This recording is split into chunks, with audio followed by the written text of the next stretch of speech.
सोने वाला गांव। पायल शाम का खाना रसोई में बना रही थी और गुस्से में साथ में बड़बड़ा भी रही थी।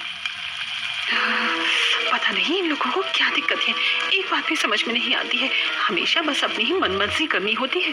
अरे फिर हमारा इस घर में रहने का फायदा ही क्या है जब हमारी मर्जी का कुछ चलता ही नहीं है। एक तो इतनी ठंड है, फिर भी इन्हें समझ में नहीं आता। आखिर पायल इतनी ज्यादा गुस्से में क्यों थी, जानने के लिए जरा कहानी में आगे बढ़ते हैं। पायल खाना बनाकर सबको परोसती है। सभी टेबल पर बैठकर साथ में खाना खा रहे थे। चलो चलो, खाना तो खत्म होने वाला है, अब खाना खाते ही सब जल्दी से ऊपर पहुंच जाओ, सोने की तैयारी शुरू करो, आज वैसे ही पहले बहुत देर हो गई है। हाँ मम्मी, चिंता मत करो, बस अभी खाना खाकर ऊपर बिस्तर लगा देंगे, मैं और भाभी दोनों मिलकर। ठीक है, पहले हम ऊपर चले जाते हैं, उसके बाद तुम दोनों बिस्तर लेकर ऊपर आ जाना। हाँ जरूर, यही काम रह गया है ना मुझे तो।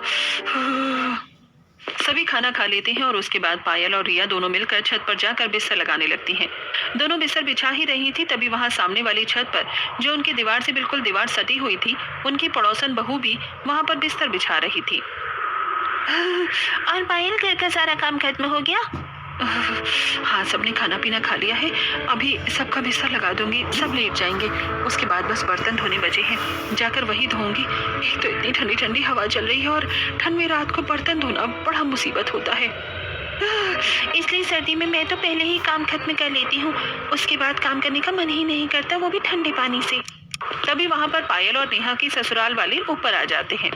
अरे शीला आ गई, आज तो तू भी जल्दी छत पर आ गई, लेकिन आज तो बहुत ही ठंडी हवा चल रही है, बड़ी ठंड है, मैं इसीलिए मोटी रजाई लेकर आई हूँ। हाँ सच में बहुत ठंडी हवा चल रही है, हमने भी मोटे कंबल और रजाई निकाल ली है, अब सर्दी बढ़ेगी और मैंने सोचा तेरे और सरला दोनों के साथ मिलकर आज गप्पे लड़ाऊंगी, इसलिए मैं छत पर जल्दी आई। आज मेरे पास तुम्हें बताने के लिए बहुत धमाकेदार खबर है। क्या कहा, सच में? बता फिर तो जल्दी। अरे रुक जा, एक बार सरला को भी छत पर आने दे, वो भी बस आती ही होगी, तब तक मैं अपनी बहू से गर्मा गर्म चाय मंगवा लेती हूँ, छत पर ठंडी ठंडी हवा में चाय पीने का मजा आएगा।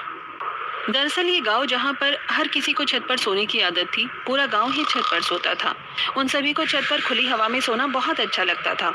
इस तरह सभी छत पर पहले जाकर थोड़ी बहुत देर बात करने की आदत थी और उसके बाद सभी एक दूसरे से बात करते हुए सो जाते थे। लेकिन वहीं दूसरी तरफ जब पायल नीचे बर्तन धोने आती है, तब वो गुस्से में बर्तन धो रही थी और वो पहले से ही गुस्से में थी। गुस्सा आना तो लाजमी है ना, बताओ भला ऐसे छत पर कौन सोता है? अरे मैं तो घर की बहू हूँ, कम से कम मुझे तो कमरे में अकेले सोने दो, ऊपर से इतनी सर्दी में छत पर सुला देते हैं। गर्मियों में तो मैंने कुछ नहीं कहा था, लेकिन कम से कम सर्दी में तो मुझे चैन से सोने दो। तो बहू को छत पर सोना पसंद नहीं था, जो कि जरा लाजमी भी है। वहीं दूसरी तरफ सरला की बहू, जिसकी अभी नई नई शादी हुई थी, वो भी छत पर बिस्तर लगाने जा रही थी, लेकिन उसने घूंघट किया हुआ था, जिसकी वजह से वो सीढ़ी पर गिर जाती है। ओए माँ, मर गई मैं तो, फूट गई, बड़ी जोर की लगी है, पैर भी मुड़ गया। उसकी आवाज सुनकर उसकी सास सरला और उसकी ननंद मोना दोनों वहां आती हैं। अरे भाभी, क्या हो गया? आप ऐसे क्यों चिल्ला रही थी? मैं सीढ़ी पर गिर गई हूँ, बहुत जोर से चोट लगी है और मेरा पैर भी मुड़ गया है। मुझे नहीं लगता अब सोने में ऊपर जा पाऊंगी, आप सब ऊपर चले जाइए, मैं रहने देती हूँ। ला दिखा, मुझे जरा सी ही तो चोट लगी है तुझे, तू भी ना बहू बहुत ही ज्यादा नाजुक गली है। चल मैं और मोना तेरी मदद करते हैं ऊपर छत तक जाने में, चिंता मत कर, हम तुझे यहाँ नीचे अकेले नहीं छोड़ेंगे, हम सभी का बराबर ध्यान रखते हैं। रही बात बिस्तर लगाने की, तो वो भी आज मोना ही लगा देगी।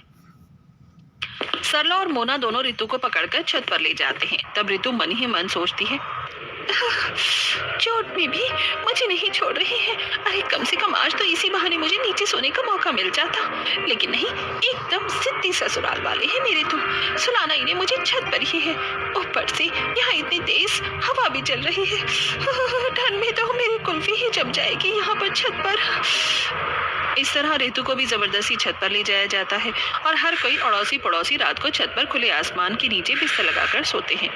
यहाँ कुछ ऐसा ही था। इस तरह दिन गुजर रहे थे। वहीं पड़ोस में एक नई नवेली दुल्हन आई थी।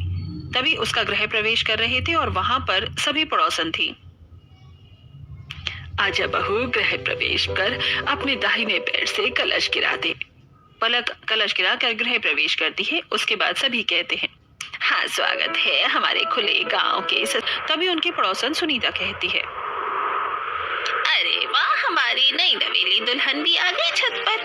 कैसे नहीं आती, छत पर सोने का मजा ही जो अलग है। वही तो, छत पर खुले में सोना जितना मजा और कहीं हो भी सकता है भला।